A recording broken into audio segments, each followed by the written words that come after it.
అందరికీ నమస్కారం. శ్రీనివాస్ చెప్పే కథలకు మీ అందరికీ స్వాగతం. ఇప్పుడు మనం వినబోయే కథ తోడికోడలు. రచన చంద్రలత గారు. మరి కథలోకి వెళ్దామా? తోచి తోచనమ్మ తోటికోడలు పుట్టింటికి వెళ్ళిందంటారు. అదేమో కానీ మా తోటికోడలు మా పుట్టింట్లోనే మొదటిసారిగా నన్ను కలిసింది. అది కూడా సంపత్తో నా పెళ్లి విషయాలు మాట్లాడటానికి. నేను అప్పటికే అమెరికాలో కంప్యూటర్స్లో ఎంఎస్ పూర్తి చేశాను. ఉద్యోగంలో చేరటానికి ముందుగా నా చిరకాల సైబర్ స్నేహితుడు సంపత్తో వివాహం జరగడమే సబబని అందరితో పాటు మేము భావించడంతో ఆ వేసవిలో హైదరాబాద్కు వచ్చాను.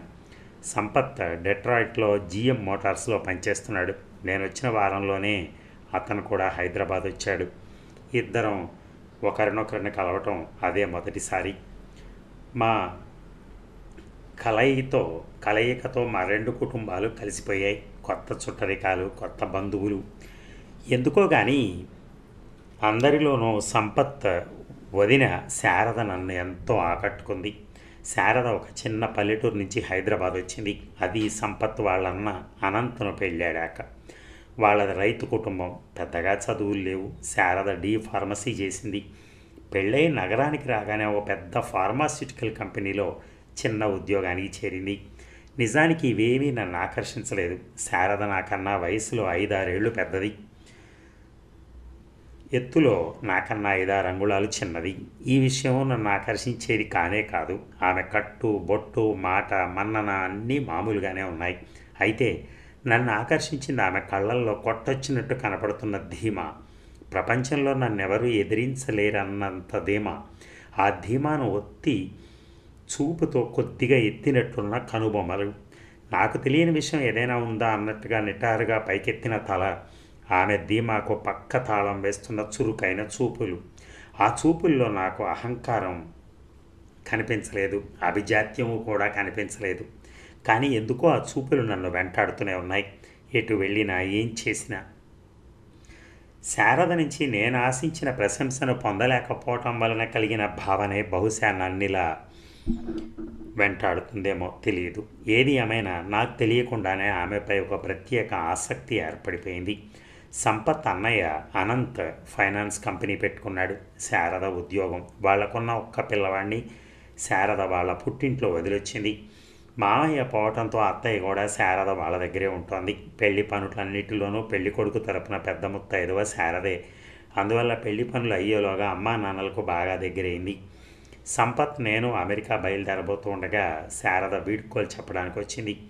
శారద వచ్చిన సమయంలో నేను సంపత్ షాపింగ్కి వెళ్ళాం. అమ్మా నాన్నలతో శారద మాట్లాడుతూ ఉండగా నేను వచ్చాను. సంపత్ మరేదో పని ఉండడంతో ఇంటికి రాలేదు. వచ్చి రాగానే అప్పటికే కొనసాగుతున్న శారద వాళ్ళ సంభాషణలోకి నేను కూడా తలదూర్చాను. ఏంటి నాన్న, శారదను ఇబ్బంది పెట్టేస్తున్నారు? చెప్పాను కదా, నాకన్నా 5-6 అంగుళాలు చిన్నదైన శారదను అక్క అని పిలవాలనిపించలేదు. వావి వరుసకేమి కానీ శారదకు ఏమీ చిన్నతనంగా ఏమీ లేదు. అదే ధీమా, అదే చూపు. ఏం లేదు చిత్ర, మీ బావగారు అనంత వ్యాపారం గురించి. దానికింత చర్చ దేనికి నాన్న? చర్చించాల్సిందే. ఈ మధ్యన ఎక్కడ చూసినా పుట్టగొడుగుల్లా పుట్టుకొచ్చాయి చిట్ ఫండ్ కంపెనీలు. చాలామంది ఇబ్బందుల్లో పడుతున్నారు. అదే చెప్తున్నాను. ఊరుకో నాన్న, ఏదైనా శుభం కోరుకోవాలి కానీ. నేను అదే అంటున్నాను. అమ్మ నాకు వత్తాసు పలికింది. శారద చిరునవ్వుతో మమ్మల్నే చూస్తోంది. చిత్ర మాటలకేం కానీ శారద ఒక మాట అడుగుతాను చెప్పు. అడగండి అంకుల్, శారద నవ్వుతూనే అంది. నాకు తెలిసి మీకు ఈ హైదరాబాద్లో పరిచయాలు కానీ, పలుకుబడి కానీ, వెన్నుదన్ను కానీ పెద్దగా లేవు. మరి డబ్బులు ఎలా రికవర్ చేస్తున్నారు? అది మీ వల్ల అయ్యే విషయం కాదే. శారద చివ్వున తలెత్తింది. బుస్సుమంటున్న నాగిని గుర్తొచ్చింది నాకు. అమ్మో ఎంత కోపం! అయినా అదంతా ముఖంలోనే, మాటలు మామూలుగానే ఉన్నాయి. పలుకుబడి ఉంటేనే అన్నీ సాధ్యమవుతాయా అంకుల్? మేము 2 ఏళ్ల నుంచి చిట్టీలు వేస్తున్నాం. ఎవరితో ఇబ్బంది రాలేదు. అందరూ కడతారు. ఇక ముందు కట్టాల్సిందే. శారద గొంతులో గర్వం తొణికిసలాడింది. Very good. అంత విశ్వాసము, దానికి తగ్గ సామర్థ్యము మీకుంటే మంచిదే. కాకపోతే అనంత్ అంత మంచి ఉద్యోగం మానుకుని ఇలా చేయటం మంచిది కాదేమో. ఈ పాటికి ఆడిటర్గా తానే సొంతంగా ప్రాక్టీస్ పెట్టేవాడు కాదు. పక్కదారి పట్టలేదు. ఆడిటర్గా ఎప్పటికంకులు సెటిల్ అయ్యేది. ఇప్పుడు చిట్టి వేసిన ప్రతిసారి ఓ చిట్టి మాకు మిగిలిపోతుంది. కొత్తగా 10 లక్షలు చిట్టి వేసాం. వచ్చే నెలలో 20 లక్షలది వేయబోతున్నాం. రెండు అయ్యేలోగా 30 లక్షలు మిగులుతాయి కదా అంకుల్. శారద కళ్ళు మిలమిల మెరిశాయి. అమ్మో, కొంపదీసి నాన్నను ఒక చిట్టి కట్టమంది కదా. నేను అనుమానంతో కళ్ళని చిట్లించాను. బతికించింది, నాన్ననేం అడగలేదు. అయితే నాన్న ఎందుకు అంతగా శారదను నిరుత్సాహపరచాలని ప్రయత్నిస్తున్నాడో నాకు అర్థం కాల. అయినా ఎవరి పని వారిది. నాన్న ఎందుకు వాళ్ళ వ్యవహారాల్లో జోక్యం చేసుకోవటం, ఉచిత సలహాలు గుప్పించటం. నాన్న ఎప్పటికి మారుతాడో ఏమిటో. మీరు అన్నది నిజమే అంకుల్. ఒక్కొక్కసారి చిట్టి పడుకున్న వారి దగ్గర నుంచి డబ్బు కట్టించడం గగనమైపోతుంది. కానీ చాలా చిట్టీలు మా ఆఫీస్ వాళ్ళే వేస్తున్నారు. మా మేనేజర్ కూడా వేస్తారు. అందుకే డబ్బు సులభంగానే రికవర్ అవుతుంది. మా ఆఫీస్లో చాలామంది మా ఫైనాన్స్ ద్వారానే బాగుపడ్డారు. శారద ఎంతో సంతోషంగా చెప్పింది. Sharada, keep it up. నేను అభినందించాను మనసులోనే, పైకి చెప్పడానికి ధైర్యం చాలలేదు. శారద మొహంలో విశ్వాసం మరొకరి నుంచి ప్రోత్సాహాన్ని ఆహ్వానించేలా లేదు. ఆ రోజే శారదను చివరిసారిగా కలిసింది. మేము అమెరికా వెళ్ళి ఎవరి ఉద్యోగాల్లో వాళ్ళ చేరిపోయాం. సంపత్, నేను క్షణాలని కొలుచుకుంటూ, నిమిషాలని తూకం వేస్తూ మా రొటీన్లోకి పడిపోయాం. 6-7 నెలలు గడిచిపోయాయి. ఓ రోజు సమయం కాని సమయంలో నాన్న దగ్గర నుంచి ఫోను. నేనెంతో ఆశ్చర్యపోయాను, భయపడ్డాను కూడా. ఏం ఉపద్రవం ముంచుకొచ్చిందో అని. ఎందుకంటే నాన్న ఒక వాచీకి అమెరికా టైం సెట్ చేసి ఉంచారు. వేళ కాని వేళ మమ్మల్ని నిద్రలేపి ఇబ్బంది పెట్టకూడదని. మేమేమి భారతీయ సమయాన్ని పాటించం. తరచూ వాళ్ళని అర్ధరాత్రి అపరాత్రి నిద్రలేపి పలకరిస్తూనే ఉంటాం. అది వేరే విషయం. ఎటూ కాని సమయం అర్ధరాత్రి 2:30 గంటలకు నాన్న ఫోన్ చేయడంతో చాలా భయపడిపోయాను. ఆ భయంతోనే ఓ చేత్తో ఫోన్ పట్టుకుని మరో చేత్తో గాఢ నిద్రలో ఉన్న సంపత్తుని గబగబా తట్టి లేపేశాను. సంపత్ ఒక మూలిగి మళ్ళీ ముసిగేశాడు. ఏంటి నాన్న విషయం? నేను భయంగా అడిగాను. కంగారు పడకు నాన్న నెమ్మదిగా అన్న. గొంతు మామూలుగా లేదు. ఆందోళనను గంభీరం కింద అణిచిపెట్టినట్టుంది. శారద ఇక్కడే ఉంది. ఓహ్, నేను తేలిగ్గా గాలి వదిలాను. కంగారు పెట్టేసావుగా నాన్న. శారదేగా వచ్చింది. మేము తరచూ మాట్లాడుతూనే ఉంటాంగా. ఏమైనా విశేషాలు ఉన్నాయా ఏంటి? అత్తయ్య ఆరోగ్యం అది. అనంత్ కనిపించడం లేదు. వాట్? నాకు తెలియకుండానే నేను హైదరాబాద్కి వినిపించేంత గట్టిగా అరిచాను. సంపత్కి నిద్రమత్తు వదలడమే కాదు, మంచం మీద నుంచి ఎగిరి నా పక్కన వచ్చి పడ్డాడు. హాయ్ చిత్ర, ఏమిటి విషయం? నేను మౌనంగా ఫోన్ సంపత్ చేతిలో పెట్టబోయాను. చిత్ర, ఫోన్లో నాన్న గొంతు పక్కనున్న సంపత్ గొంతు కన్నా గట్టిగా వినిపించింది. ఆ నాన్న. నాకు ఎలా స్పందించాలో తెలియటం లేదు. సంపత్ని కంగారు పెట్టకు, విషయం అంతా విని నిదానంగా చెప్పు. అనంత్ ఎక్కడికి వెళ్ళాడో తెలియటం లేదు. ఇవాళకి 2 వారాలు. శారద నా దగ్గరికి ఇప్పుడే వచ్చింది. నీకు తెలుసుగా అనంత వ్యాపారం. చిట్టీలు కట్టిన వాళ్ళంతా శారదను నిలేస్తున్నారట. నాన్న చెప్తూనే ఉన్నాడు. నా కళ్ళ ముందు శారద రూపం మెదులుతోంది. నాకే అన్నట్టున్న ఆమె కళ్ళు, ధీమాగా ఉన్న ఆమె చూపులు. నేనేమి సమాధానం చెప్పానో నాకే తెలియదు. నాన్న తనకు ఎలాగైనా సాయం చెయ్యి.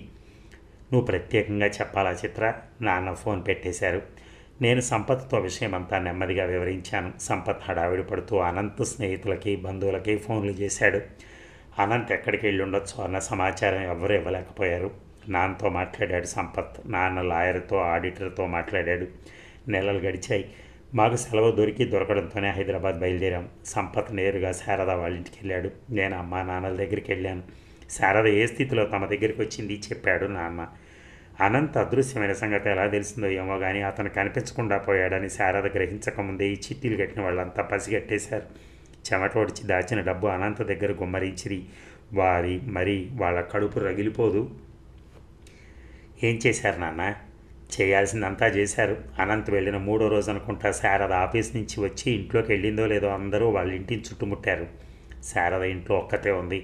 ఆ సమయంలో మీ అత్తయ్య కూడా లేదు. ఆవిడ మీ చిన్నత్తగారింటికి వెళ్ళింది. పాపం శారద వెనక గుమ్మం తలుపు తీసుకుని కాంపౌండ్ వాళ్ళు దూకి ఆ వీధిలో ఉన్న మున్సిపల్ పార్కులో మూల నక్కింది. వచ్చిన వాళ్ళు అరిచి ఇంటి మీద రాళ్ళు వేశారు. అనంతని శారదని బండబూతులు తిట్టారు. ఇంటి తలుపులు పగలగొట్టి చేతికి అందింది తలా ఒకటి పట్టుకుపోయారు. వీధి అంతా రచ్చల రావిడి చేసిపోయారు. శారద ఎంత ధీమాగా ఉండేది. నాతో చెప్తూ ఉంటే నాకే ఏడుపు ఆగలేదు. నాన్న గొంతు రుద్ధమైంది. ఇలా జరిగి ఉండొచ్చన్న ఊహ కూడా నాకు రాలేదు. నేను నిర్ఘాంతపోయాను. నేనైతే శారద ఏ అఘాయిత్యమో చేసుకుంటుందని భయపడ్డాను. అమ్మ బాధగా నిట్టూర్చింది. ఇంత జరిగిన శారద మాకు చెప్పింది అనుకున్నావా? ఎవరో మాట వరుస కంటే నేను అమ్మ విషయం తెలుసుకుందామని వెళ్ళాం. అభిమానం కల పిల్ల ఏనాడన్నా మాట పడిరుగునా? పాపం ఎంత మొహమాట పడింది మాతో విషయం చెప్పడానికి. ఏదో సామెత చెప్పినట్టు మొగుడు ముట్టినందుకు గాక తోడి కోడలను అభినందుకు ఏడ్చిందట వెనకటికి ఎవరితో. చిత్ర, శారద వ్యవహారంలో నువ్వు కాస్త జాగ్రత్తగా ఉండమ్మా. మధ్యలో నువ్వు ఒకటి శారదను చూసి నవ్వేట్టుందా ఇప్పటి పరిస్థితి? అమ్మ మాటలకు అడ్డొచ్చాడు నాన్న. నాన్న, ఇంతకీ శారద మన ఇంటికి ఎలా వచ్చింది? అదిగో మీ అమ్మాయి రోజు వెళ్ళి కబుర్లు చెప్పేది. ఆయన మన ఇంటికి రావాలని శారద ఎందుకు అనుకుంటుంది? ఆ చిట్టీలు కట్టిన వాళ్ళలో ఎవరో పోలీస్ కేసు పెట్టారు. మరొకడు ఏకంగా గోండాలనే పంపించాడు. బాప్రే, నా గుండె జారిపోయింది. ఒకరోజు ఆ రౌడీ వెధవ అర్ధరాత్రి ఇంటి మీదకి వచ్చి పచ్చిగా ప్రవర్తిస్తుంటే వెనక గుమ్మల నుంచి పారిపోయి వచ్చి ఒక ఎస్టీడీ బూత్ నుంచి ఫోన్ చేసింది. నేను అమ్మ వెళ్ళి తీసుకొచ్చాం. మేము వెళ్ళేసరికి తల మీదగా ముసుగేసుకుని బూత్ వెనకాల నక్కి నక్కి కూర్చుని ఉంది. నాన్న మౌనం వహించాడు. శారదను అలా చూసేసరికి నా కడుపు తరుక్కుపోయిందనుకో. ఎవరి కన్నబిడ్డ అయితేనే కానీ ఈ కర్మ పగవాడికి కూడా వద్దు తల్లి, వద్దు. అయినా ఆ శారద కన్నవాళ్ళు ఎంతటి కర్కసిలో. చిత్ర, విషయం తెలిసాక శారదకు సహాయం చేయకపోగా శారద కొడుకుని తెచ్చి ఇంట్లో పడేసి చక్కాపోయారు. ఆడపిల్లలు పుట్టింటి మీద పుట్టెడు ఆశలు పెట్టుకుంటారు కదా, దుర్మార్గులు అది లేకుండా చేశారు. అమ్మ కొంగుతో కళ్ళు తుడుచుకుంది. నాకు దుఃఖం ఆగలేదు. నాకు తెలియకుండానే నా కళ్ళు తడిగట్టాయి. వాళ్ళనని ఏం లాభంలే చిత్ర. బంధువులందరితోనూ చిట్టీలు కట్టించారు. వాళ్ళు వచ్చి వీళ్ళ ఇంటి మీద పడ్డారు. మరి వాళ్ళ ఇంట్లో శారదను ఎలా ఉంచుకుంటారు? పల్లెల్లో పట్టుదలలు, పరువు ప్రతిష్టలు ఎక్కువ కదూ. అదేమిటి నాన్న, నువ్వు కూడా? నిజం అదే చిత్ర, చేదుగానే ఉంటుంది. మరి ఎన్ని సమస్యలున్నా కన్నవాళ్ళిలా సహాయ నిరాకరణ చేయటం నాకైతే మనసు ఒప్పలేదు. అమ్మలాగే. అమ్మా, మరి మా అత్తయ్య ఆవిడేమన్నారు? ఏ మాటకు ఆ మాట చెప్పుకోవాలి. ఆవిడే శారదకు అండగా నిలబడింది. అది ఎప్పుడు? నేను మీ నాన్న మీ చిన్నత్తగారింటికి వెళ్ళి చెడామడా కడిగేశాక. ఏమైనా అనుకో, నా మనసు ఆగింది కాదు. మన ఇంటికి వచ్చి ఉండడానికి శారద ససేమిరా ఒప్పుకోలే. ఎంత బతిమాలాడినని. వయసులో ఉన్న పిల్ల, ఆమె తోడు పసిపిల్లవాడు, అటు పోలీసులు ఇటు రౌడీలు, ఎటుపోయినా ఖాతాదారులు. ఆ పెద్ద ఆవిడకి ఆ మాత్రం బుద్ధి జ్ఞానం ఉండక్కర్లే. నేను ఆ 4 మాటలు కడిగేశాక ఏమనుకుందో ఏమో శారద దగ్గరికి వచ్చేసింది. అమ్మ మొహంలో వియ్యంకురాల మీద సాధించిన విజయం ఓ క్షణం తళుక్కుమని మాయమైంది. నాన్న నిట్టూర్చి గంభీరంగా అన్నాడు. చిత్ర, నిజంగా శారద స్థానం ఊహించుకుంటేనే ఎంత బాధగా ఉందో తెలుసా? ఆమె బంధువులు, స్నేహితులు, ఇరుగు పొరుగు, సహోద్యోగులు అందరికీ ఒక్క పూటలో విరోధైపోయింది. ఎందుకు? ఆ దగుల్బాజీ వెధవ చేతగానితనానికి, చేయని నేరానికి ఎంతటి శిక్షణ అనుభవించిందో చూడు. పాపం ఎన్ని అవమానాల్ని భరించిందో, ఎంత క్షోభను అనుభవించిందో. అభిమానవంతురాలు నోరు విప్పిందే కాదు. అందరం చాలాసేపు మౌనంగా ఉండిపోయాం, మాటలే కరువైనట్టు. కొద్దిసేపటికి నేనే అన్నాను, పోనీలే నాన్న, మీరు తనకు సాయపడ్డారుగా. ఏం సహాయం చిత్ర? తెలిసిన స్నేహితులు ఉన్నారు కాబట్టి లీగల్ ప్రొటెక్షన్ ఇప్పించాను. అరెస్టులు గట్రా జరగకుండా స్టేలు తీసుకురాగలిగాను. ఆడిటర్తో లెక్కలు వేయించాను. కానీ ఆమెకు జరిగిన నష్టాన్ని, ఆమె మనసుకు కలిగిన కష్టాన్ని ఎలా తొలగించగలని చెప్పు. ఎందరం ప్రయత్నించినా. నాన్న భారంగా అన్నాడు. డబ్బు కూడా మన సర్దేంత ఉందా చెప్పు? 30-40 లక్షలు. నా కళ్ళ ముందు ధీమాగా చూస్తున్న శారద కళ్ళే కదలాడుతున్నాయి. నా మనసంతా వికలమైపోయింది. నాన్న మాటలు నా గుండె లోతుల్ని కెలికాయి. మీది మరీ విచిత్రం. మనిషికి మాట సాయం అన్నారు, మన చేతనైనంత చేస్తాం, అంతేగాని. అమ్మ పెదవి విరిచింది. చిత్ర, మీ నాన్న మరీ లోతుగా ఆలోచిస్తాడమ్మాయి. అదే విచిత్రమో మెల్లగా నా మనసులో మరో ఆలోచన మొదలైంది. అమ్మ అన్నట్టు మాట సాయం ఎంతైనా చేయొచ్చు, ధన సహాయం చేయడానికి ఒక హద్దు పద్దు ఉండక్కర్లా. అది ఈ కాలంలో. ఇక్కడి నుంచి చూస్తే అమెరికా అద్భుతంగానూ ఆడంబరంగానూ కనిపిస్తుంది. అక్కడ సామాన్య జీవితం గడపడానికే మేము రెక్కల ముక్కలు చేసుకుంటున్నాం. ఒక్కొక్క డాలర్ సంపాదించడం అంత సులభమేం కాదు. అమెరికా అవకాశాల దేశం అంటారు. అందిన అవకాశాన్ని సఫలం చేసుకోగలిగిన వాడే అందల వెక్కుతాడు, లేకపోతే అడుసులోనే. నేను సంపత్ ఇప్పుడిప్పుడే మంచి అవకాశాలు చేజిక్కించుకుంటున్నాం. బంగారు భవిష్యత్తు ఊరిస్తోంది. ఇప్పుడు ఈ శారద ఊబిలో చిక్కుకొని మమ్మల్ని మేము కుంచుకోవటం లేదు కదా. సంపత్ గబుక్కన శారదకు ధన సహాయం చేస్తానని వాగ్దానం చేసేస్తాడేమో. ఈ మధ్యనే అప్పు చేసి కొన్న కారు, కొందామనుకుంటున్న అపార్ట్మెంట్ నా కళ్ళ ముందు మెదిలాయి. మరి మా భవిష్యత్ ఏమిటి? నాలో సన్నగా మెదిలిన ఆలోచన మెల్లగా విస్తరించి మెదడంతా ఓడలు దింపుకుంటోంది. ఎలా చేయటం, ఏం చేయటం? సంపత్ని ఏదో ఆవేశం కమ్మేసింది. అన్న చేసిన తప్పును తన తలకు రుద్దుకుంటున్నాడు సంపత్. సంపత్, మై డియర్ సంపత్, మన గురించి ఆలోచించు మహానుభావ. ఎందుకో కానీ నా ఆలోచనల మాటల రూపం దాల్చడానికి, నా నోట్లోంచి బయటపడటానికి వెనకాడుతున్నాయి. నా మనసు మొద్దు బారిపోయింది, నాలుక మొద్దు బారిపోయింది. శారద పట్ల సానుభూతి, సంపత్ సహాయాల పట్ల అనుమానం, ఈ రెండూ కలిగించిన మిశ్రమ సందిగ్ధతతో ఏర్పడిన అనిశ్చిత స్థితిలో నేను శారదను కలిశాను. శారదను చూడగానే నేను కదిలిపోయాను.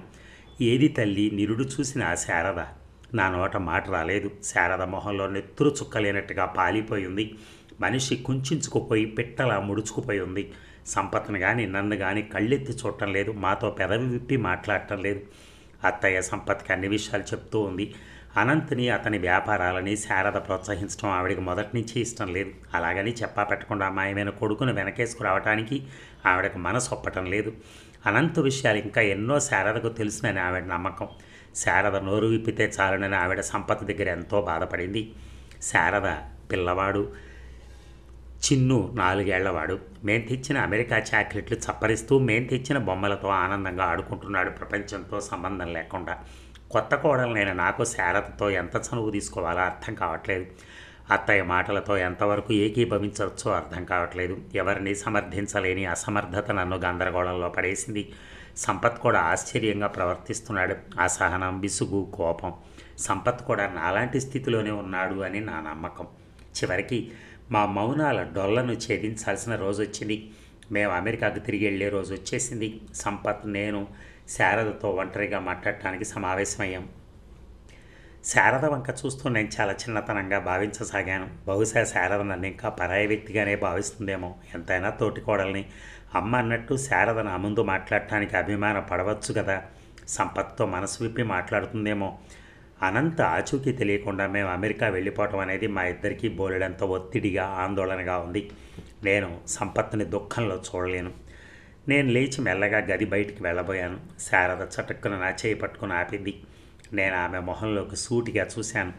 దిగులుతో శారద శరీరం చిక్కి శల్యమైన ఆమె కళ్ళల్లో అదే ధీమా, అదే మెరుపు. నేను మంత్రముగ్ధురాల్లా మౌనంగా శారద ఎదురుగా కూర్చుండిపోయాను. సంపత్ ఎంతో ఆవేశంతో ఎంతోసేపు శారదను మాట్లాడించాలని చూశాడు. శారద వంచిన తల ఎత్తనే లేదు. నా పరిస్థితి అడకత్తెరలో పోకచెక్కలా ఉంది. వదిన, ఆఖరి మాటగా సంపత్ అన్నాడు. తన పరిస్థితి ఏమిటో చిట్టీలు కట్టిన వాళ్ళకి వివరించి వాయిదాల మీద వాళ్ళ డబ్బు వాళ్ళకి తిరిగి చెల్లిస్తే పోయేది. అనంత్ ఇలా ఎందుకు చేశాడో నాకు అర్థం కావట్లేదు. ఏది ఏమైనా అనంత్ చేసింది బాధ్యత రాహిత్యమే, అసమర్థతే. మిమ్మల్ని, చిన్నుని, అమ్మని ఇలా నడివీధిలో నిలబెట్టిపోవడం క్షమించరాని నేరం. సంపత్ దవడ బిగుసుకుంది. తనను తాను సంభాళించుకుని అన్నాడు. నెలల తరబడి ఇలా కనిపించకుండా పోవటం సంపత్ గొంతు పెగలలేదు. తనను తాను కూడదీసుకున్నట్టుగా సంపత్ ముఖ కవళికలు చెప్తున్నాయి. చాలాసేపు సంపత్ మౌనంగానే ఉండిపోయాడు. అనంత్ చేసిన అప్పులు, చిట్టీలు, వేసిన వారి అకౌంట్లు అన్నీ లెక్కలు వేశాం. నేను, మావయ్య. 30-40 లక్షలకు పైగా ఉన్నాయి. నా దగ్గర ఇప్పుడు అంత డబ్బు లేదు. అందరితో మాట్లాడాను. వాయిదాలపై తీరుస్తాను. పోతే శారద వంచిన తల వంచినట్టుగానే ఉంది. నా గుండె గొంతులో కొట్టుకుంది. సంపత్ అనుకున్నంత పని చేశాడు. సంపత్తో విభేదించలేనంతగా కట్టిపడేస్తోంది నా ఎదురుగా కూర్చున్న శారద దైన్యం. చిన్ను చదువు సంధ్యల ఖర్చు నేను భరిస్తాను. అయితే వదిన, మీరు చేయవలసిన వాగ్దానాలన్నీ చేసేసి ఇప్పుడు సంపత్ ఏ విషయం చెప్పడానికి అంతా సందేహిస్తున్నాడో నాకు అర్థం కాల. అతని ధోరణి, మాటలు వెతుక్కుంటున్నట్టుగా ఉంది. వదిన, మీరు విడాకులు తీసుకోండి. ఇలాంటి వ్యక్తితో జీవితం అర్థం లేదు. సంపత్ 4 ముక్కలు గబగబా అనేశాడు. శారద విషయమేమో కానీ నేను నిర్ఘాంతపోయాను. సంపత్ పాశ్చాత్య ధోరణిలో కొట్టుకుపోతున్నాడా? శారద రియాక్షన్ ఎలా ఉంటుందో అని ఆత్రంగా ఆమె వంక చూశాను. ఆ ముఖంలో ఏ భావము లేదు. ఏ భావము లేని తనమే చాలా భయపెడుతోంది. మా ముగ్గురి మధ్య నిశ్శబ్దం భయంకరంగా తాండవిస్తోంది. క్షణాలు భారంగా వేళ్లాడుతున్నాయి. చివరికి శారద నోరు విప్పింది. సంపత్, మనిషే మాయమైనప్పుడు ఎవరికి ఇమ్మంటావు విడాకులు? ఆ ఒక్క మాట అనేసి శారద చివ్వును లేచి వెళ్ళిపోయింది. సంపత్ తప్పేమైనా అన్నానా అన్నట్టు నా వంక చూశాడు. సంపత్ నోట్లోంచి ఆ మాటలు రావడంతో ఇంకా ఆశ్చర్యంలోంచి తేరుకుని నేను అతన్ని సమర్థిస్తూ తలాడించాను. అయినా మనసులో ఉన్న ఆలోచనని మనసులోనే ఉంచుకోవాలి, ముఖాన నేటివేనా? శారద కోపం వచ్చిందేమో. నేను శారద వెనకే నడిచాను. శారద కిటికీ ఊచలను పట్టుకుని చీకట్లోకి దీక్షగా చూస్తోంది. శారద, మరోలా అనుకోకు. సంపత్ ఉద్దేశం ఏమిటంటే చిత్ర, సంపత్ అన్న దాంట్లో తప్పేమి లేదు. శారద ఇంకా చీకట్లోకి చూస్తోంది. ఒక్కో మాట నెమ్మదిగా మంచు కన్నా చల్లగా అంటోంది. అనంత్ అన్న మాటే నాకు అదృశ్యం అయిపోయినప్పుడు ఇక ఈ విడాకులు. నేను శారదను ఓదార్చున్నట్టుగా భుజమే చెయ్యేశాను. శారద ముఖంలో నవ్వు మెదిలింది. నా చేతిని మెల్లగా తట్టింది స్నేహపూర్వకంగా. శారద నవ్వు మెల్లమెల్లగా పెద్దదైంది. కొద్దిసేపట్లో శారద విరగబడి నవ్వుతోంది. నాకు ఎలా స్పందించాలో తెలియలేదు. బిత్తరపోయి వెనక్కి జరిగి నిల్చున్నాను. శారద చటుక్కున నవ్వాపింది. గంభీరంగా ఉంది. చిత్ర, నేను నీ అంత చదువుకోలేదు. నీకున్నంత ప్రపంచ జ్ఞానం లేదు. నేను చూసిన ప్రపంచం అంతా నా భర్త చూపించిందే. అతని అరచేతిలో స్వర్గం చూపిస్తే సంబరపడ్డాను. వచ్చిన జీతాలతో ఆనందంగా గౌరవంగా బతుకుతున్నాం. ఏం మాయ మమ్మల్ని కమ్మిందో కానీ ఈ మాయదార చిట్టీల ప్రపంచంలో చిక్కుపోయాం. చెప్పా కదా. అనంత ఏది చెప్తే అది నాకు వేదవాక్కు. అతను నేర్పిన పలుకులను చిలకల్లా వల్లించాను. నా వాళ్ళందరూ ఖాతాదారులు అయిపోయారు. అప్పుడు నాకు దాంట్లో తప్పేమీ కనిపించలేదు. కానీ శారద కాసేపు మౌనం వహించింది. నేను ఆమె ఏం చెప్తుందా అని చెవులు అప్పచెప్పాను. భరోసా, నా భర్త మీద భరోసా. పిచ్చిదాన్ని. ఆ భరోసాను నా భర్తే బళ్ళున బద్దలు కొడతాడని నేను కలలోనైనా ఊహించలేదు. శారద బద్దలైంది. నేను విధవనైనా బోలెడంత సానుభూతి దక్కేది. కానీ ఇప్పుడు శారద వెక్కి వెక్కి ఏడవడం మొదలెట్టింది. ఓదార్చడానికి నాకు ధైర్యం చాలలేదు. కొద్దిసేపటికి తానే తేరుకుంది. శారద మళ్ళీ మాట్లాడుతోంది. ఏదో ఇంద్రజాలం ఆమెను మాట్లాడిస్తున్నట్టుగా. నా ఇంటి వెనక గోడ దూకి పారిపోవాల్సి వచ్చినప్పుడు, నా ఇంటి ఎదురు మున్సిపల్ పార్కులో మూలన నక్కి రాత్రంతా గడపాల్సినప్పుడు ఇంతకన్నా ఎక్కువ ఏడ్చాను చిత్ర. నాతో ఉద్యోగం చేసేవాడే, నా వైపు ఏనాడు కన్నెత్తి చూడని వాడే నన్ను ఉంచుకుంటాను అని రమ్మని వేధిస్తున్నప్పుడు ఇంతకన్నా ఎక్కువ ఏడ్చాను. మొగుడి ఆచూకీ పెళ్ళానికి తెలియకుండా ఎలా ఉంటుందని పోలీసులు కొళ్ళబొడిచి ఆరాలు తీసినప్పుడు కుళ్ళి కుళ్ళి ఏడ్చాను. అమ్మ, నాన్న, బంధువులు, స్నేహితులు అందరూ నన్ను ఒక దోషిలా నిలబెట్టినప్పుడు కుమిలి కుమిలి ఏడ్చాను చిత్ర. పొట్టకూటి కోసం ఉన్న ఉద్యోగం వదులుకోలేక, అవహేళనల మధ్య, అవమానాల మధ్య ఉద్యోగం చేయలేక క్షణక్షణం ఏడుస్తూనే ఉన్నాను చిత్ర. శారద నా వైపు సూటిగా చూసింది. ఆ తడి కళ్ళు ఎప్పట్లాగా ధీమాగా తళతళలాడుతున్నాయి. కానీ చిత్ర, నా ఏడుపులో నా కల్మషాలన్నీ కరిగిపోయాయి. నేను మల్లె పందిరి అనుకున్న నా జీవితం సాలెగూడులా కరిగిపోయింది. నావి కాని నా నమ్మకాలన్నీ, నా విశ్వాసాలన్నీ సమూలంగా కరిగిపోయాయి. నేనేమిటో నాకు తెలిసింది. ఇక నాకెవరి వెన్నుదన్న అవసరం లేదు. జరిగిందంతా ఆ పాపంలో పాలు పంచుకున్న దానికి చేసుకున్న ప్రాయశ్చిత్తం అనుకుంటాను. నేను శారద చెప్పింది వింటున్నాను. ఆ రోజు సంపత్ నాకు సహాయం చేయడానికి వచ్చాడు. సంతోషమే. కానీ అన్న చేసిన పనికి అవమానపడుతున్న ఆవేశం తప్ప నాకు మరొకటి కనిపించడం లేదు. మీరు రేపు తిరిగి అమెరికా వెళ్ళిపోతారు. మీ జీవితం మీకుంది. మీ అవసరాలు మీకుంటాయి. మీ ఆలోచనలు మీకుంటాయి. మా కష్టాలు తీర్చడానికి, మీ భవిష్యత్తును కాలదన్ని మీరు అష్టకష్టాలు పట్టడం నాకు ఇష్టం లేదు. ఈరోజంటే మీరిద్దరు, రేపీ పాటికి మీరు, మీ పిల్లలు. చిత్ర, నేనే నీ స్థానంలో ఉంటే నా అవసరాలను కాదని నీకు సహాయం చేస్తానా? వద్దు. దేనికైనా హద్దుంటుంది చిత్ర. మీరు నాకు ఎలాంటి డబ్బు పంపద్దు. శారద ముందు నేను మరుగుజ్జునైపోయాను. ఏమనాలో నోట మాట రాలేదు. నాలో మెదిలినవి ఆమెకు తెలిసినట్టు ఎలా మాట్లాడుతోంది. నేను సిగ్గుతో చితికిపోయాను. శారద కళ్ళల్లోకి చూసే ధైర్యం నాకు లేదు. లేనే లేదు. నా తిప్పలేవో నేను పడతాను. ఎందుకంటే శారద కాసేపు మౌనం వహించింది. అనంత నిన్న నన్ను కలిశాడు. నా నెత్తిన పిడుగు పడింది. ఈ విషయం శారద ఎందుకు దాచింది? మేమందరం వెర్రివాళ్ళలా కనపడుతున్నామా? అనంత్కి ఎలా తెలుసో కానీ సంపత్ సహాయం చేయబోతున్నాడన్న సంగతి తెలుసు. నన్ను మరింత ఏడ్చి, మరింత నటించి, మరింత డబ్బు మీ నుంచి రాబట్టమని ఆదేశించాడు. అంతే. అతని పట్ల నా మనసులో ఏమూలో ఉన్న భ్రమ కూడా పటాపంచలైపోయింది. ఇది కట్టుకున్న భార్యను వ్యభిచారం చేయమంటం కన్నా ఘోరంగా లేదు. శారద మాటలు మంచు కత్తుల్లా ఉన్నాయి. అలాగేనని తలాడించి అతని చిరునామా తీసుకున్నాను.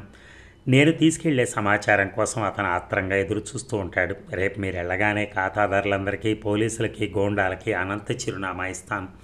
కనికరం లేకుండా అతన్ని అనుభవించని నేను పడిన చిత్రవదనం అంతా.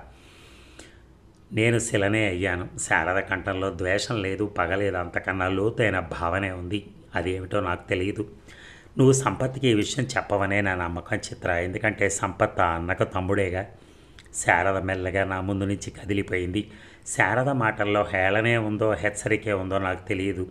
అవి అనుక్షణం నన్ను వెన్నాడుతూనే ఉన్నాయి. ఆమె చూపుల్లాగా. చూసారా, ఆ భార్య నిజంగా ఎంత అలసిపోయిందో. అలా తప్పు చేసేసి వెళ్ళిపోతే భార్యని ఎంత బాధ పెడతారు జనాలు. ఎవరిదైనా డబ్బే. కానీ ఆ మనిషి అలా వెళ్ళిపోయాడంటే ఎంత నిర్దయ అండి. నిలబడాలి కదండి. నిలబడి నేను కడతాను మీ అందరికీ, అనుకోకుండా ఓ మిస్టేక్ జరిగిందని ఏదో చెప్పుకోవచ్చు కదా. అలా కాకుండా మనిషి పారిపోతే ఎవరైనా సహజంగా అలాగే ప్రవర్తిస్తారు.